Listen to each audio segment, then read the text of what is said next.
Peace and homeless. Shout out to the fam. Thank you guys for coming back to another one. Now, we're going to talk about Mr. Kill Gates over here and the true aspect of what these tests are really about and how the so called rise in infection can be happening versus the testing and how poor our so called Make America Great Again country is doing. Now let's jump into this and break this down.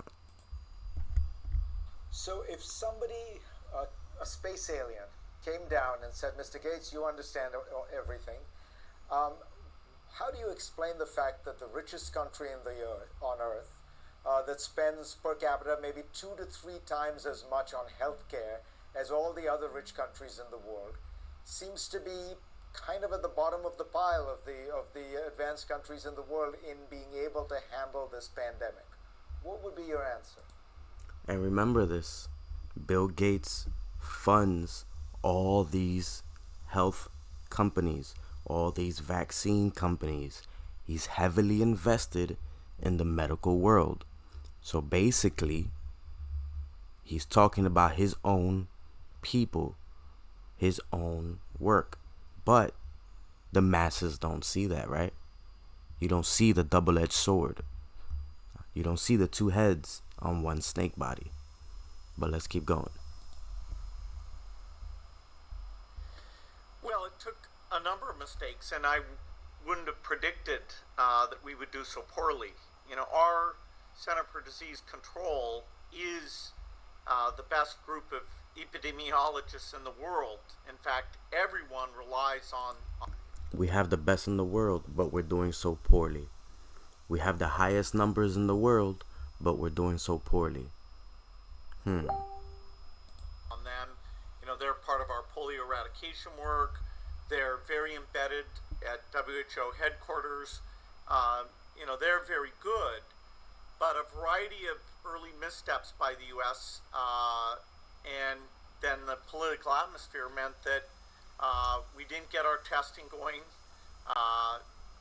It's nonsense that any sort of travel ban we did was at all beneficial. That doesn't pass the common sense test in terms of the waves of people that U.S. citizens that were allowed to keep coming in. And now, we've executed our lockdowns less nationwide and with less fidelity than other countries. So we're paying a pretty dramatic price, and not just in deaths. We also pay it in terms of the economic toll, which is up in the trillions. And so when Of course, it's an economic toll because still 28 million people are still out of work by a planned scamdemic done all by you. And this is to show and to push the NWO, saying that we didn't do what the other countries did, quote unquote did, and locking down every border, locking down the people up, locking everybody up in their homes, just like what Australia is going through right now, where they're going through another lockdown with curfew. It's getting crazy in Australia right now.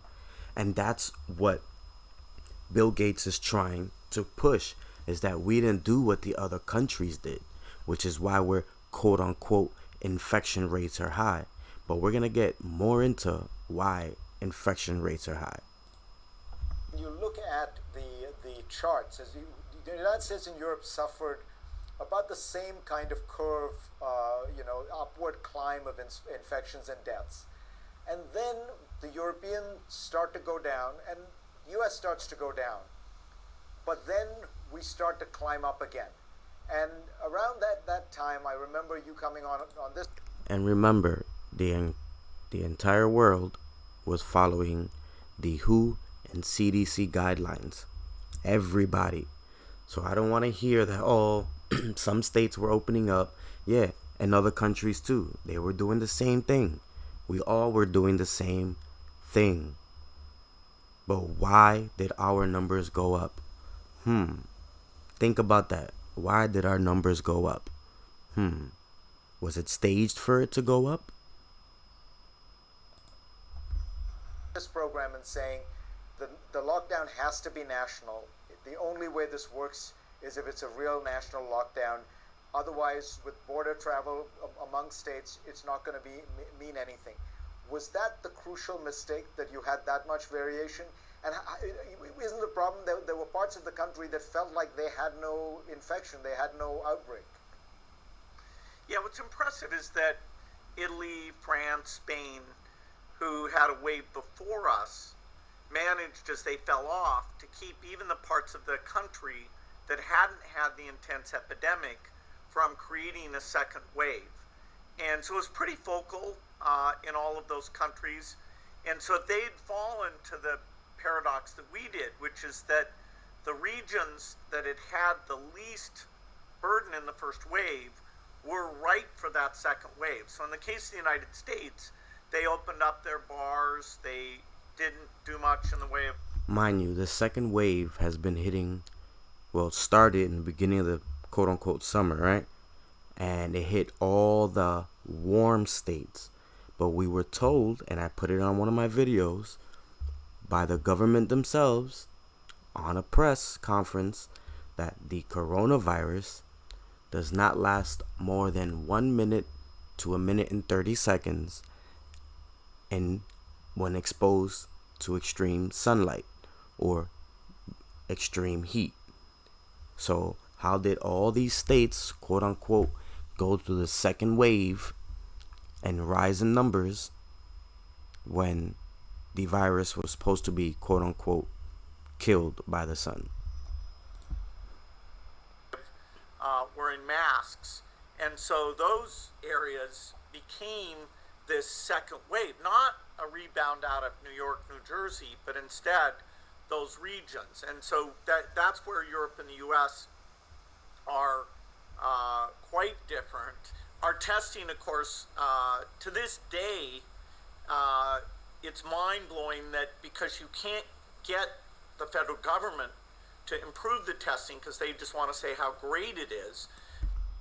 How, when you're the one funding everything? Your money is in everyone's pocket.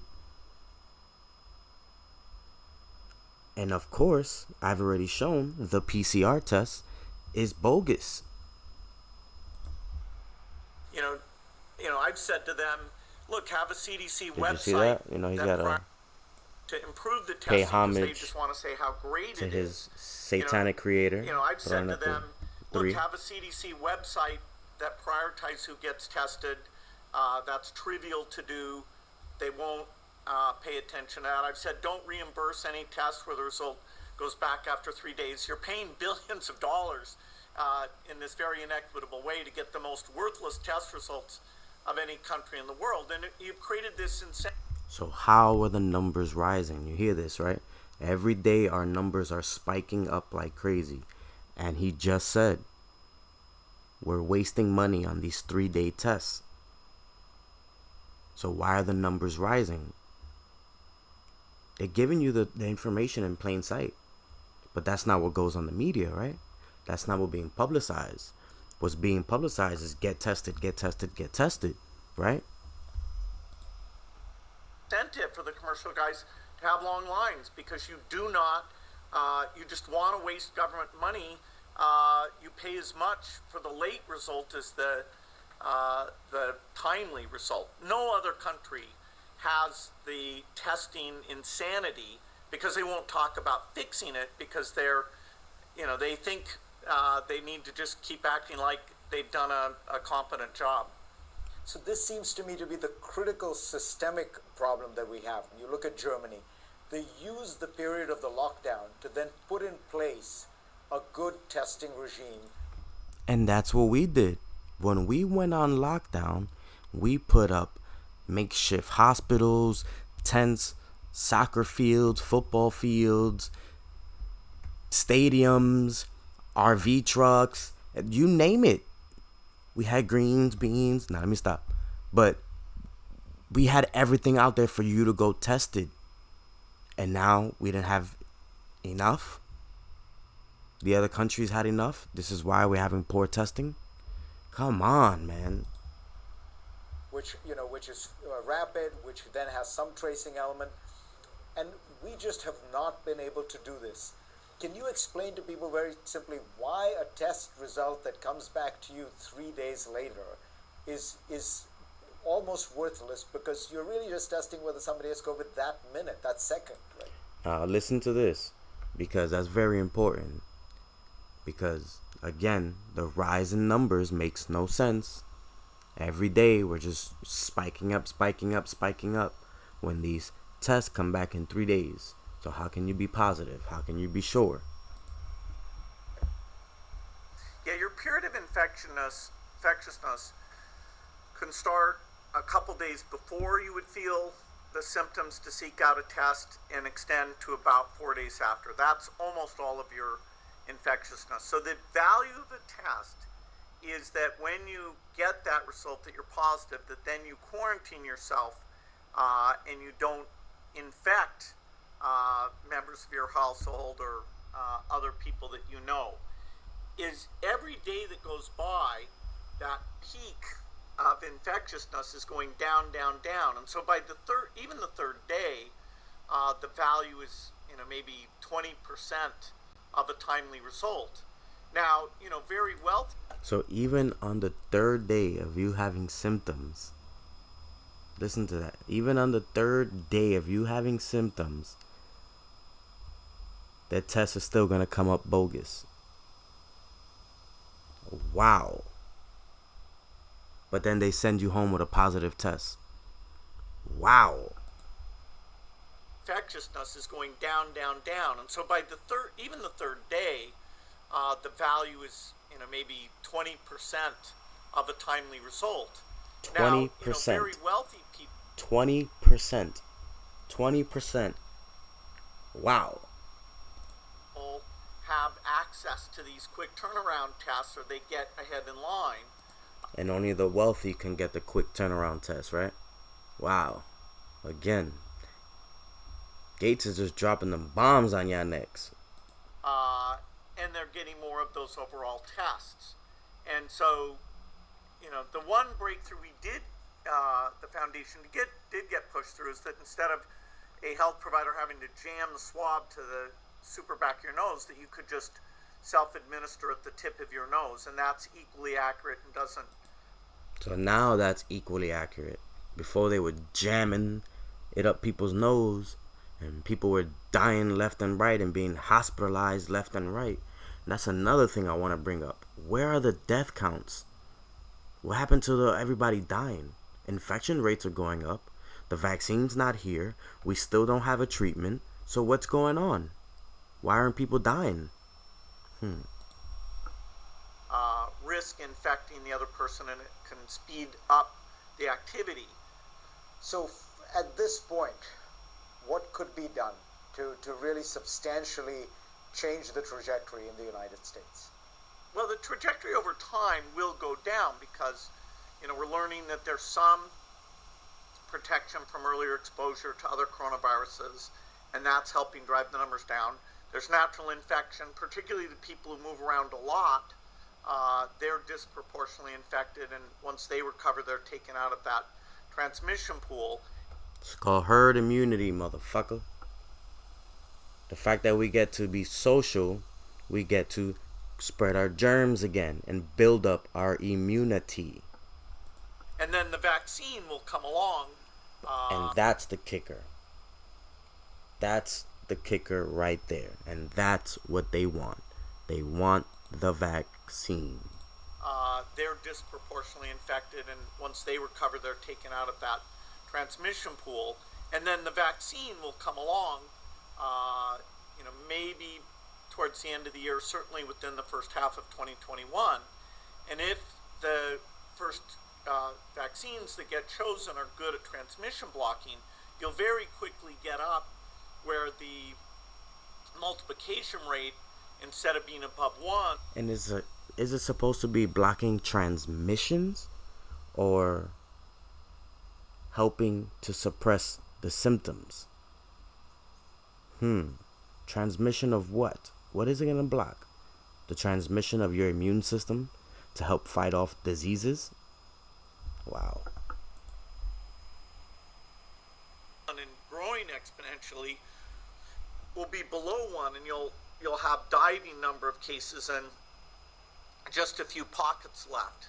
So because of the innovation, the therapeutics will cut the death rate, and the vaccine will dramatically, once we roll it out, it'll cut the infection rate. So, by the end of course, the vaccine is going to cut the infection rate, right? Yeah, okay. 2021. Injecting the virus into people will cut the infection rate when this virus, quote unquote, spreads so easily. Yeah, right. The U.S., in terms of its own epidemic, will largely be through it. But in the meantime, trillions of economic damage and hundreds of thousands of lives lost. What would be your message right now to the president, to governors? What can they do now? As you said, there is a natural cycle, but how can you get to a point where you are, because it seems to me you could differentiate risk in terms of the people, the population, in terms of the activities. Right now, nothing happens. I've people I know who have flown into the United States, and they say it's like no other country in the world. Nothing happens. You're told nothing. It's as if there is no COVID. Well, because there isn't COVID. Oh my God. What they give you on the media is always the same videos and the same pictures redone and re-put up by all different channels just to get you in that fear-mongered mindset. Wake up, people. Come on. We're one of the most infected countries in the world. People coming here, on average, will reduce our infection rate. So it's not, now the date will come when the U.S. has its act together. And that's partly why, to avoid reinfections, I'm spending a lot of time trying to make sure money for buying the vaccine for the developing countries is included in this relief. They just pushing the vaccine. Now, once they perfect it here, it's going everywhere else. They're making America look like a damn third world country. But we're not. We're not. Bill, it'd be about $8 billion for therapeutics and vaccines, so less than 1% of the total. But that's the money that more than any other would save lives, strengthen our strategic position with our allies versus China, and allow us to not have these constant reinfection events that people like Australia or South Korea, who did a competent job, they still have Americans and others, when they come in, starting new chains of infection. Bullshit. I call straight bullshit. Wow. And this is what Bill Gates saying up here. Bill Gates. If you'd like to stay strong Whoa. and independent as Bill Gates says U.S. virus testing has mind-blowing problems. Microsoft Corp founder, billionaire philanthropist Bill Gates said it's mind-blowing that the U.S. government hasn't improved COVID testing that he described as slow and lacking fair access. How, when all these places are everywhere to sign up and the number of cases are rising. Again, people, I just wanted to make a quick video. Like, share, subscribe. If you aren't signed up to TrueTube, make sure you guys sign up to TrueTube.com. When you sign up, make sure you follow me. Same name, Rafael Flatplane TV. And I'm going to catch you on the flip side.